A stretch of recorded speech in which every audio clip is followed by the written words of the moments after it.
Magandang hapon! Kumusta po? Narito po ulit ang update natin para sa lagay ng ating panahon.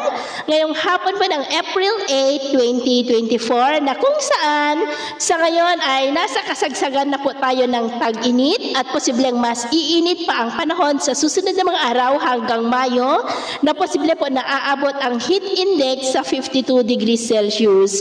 Pero sa kabila po ng mainit na panahon ay may tsansa pa rin ng mga isolated rain sa ilang bahagi ng ating bansa dahil po yan sa moisture na dala-dala ng easterlies na patuloy po na umiihip dito sa ating bansa. Ito nga ay hangin na nanggagaling po dyan sa may Pacific Ocean na kalakasan po nito sa panahon po ng tag-init. Walang habagat at walang amihan. Pero sa darating po na Hulyo, posibleng iiral na po muli ang habagat. At ito naman ay pinapakita ng forecast model natin pong ginagamit hanggang po sa susunod na 2 linggo.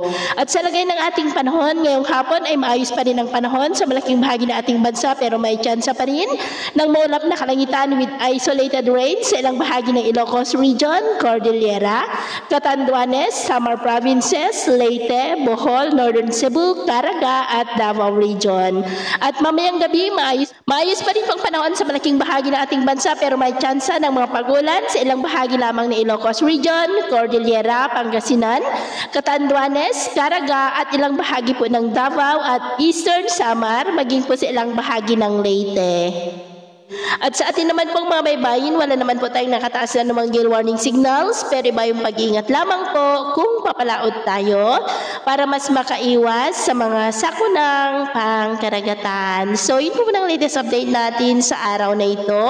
At ako po muli si James na nagsasabing sa kahit na magsubok po na darating sa ating buhay, huwag na huwag po tayong mawawalan ng pag-asa. Thank you and God bless!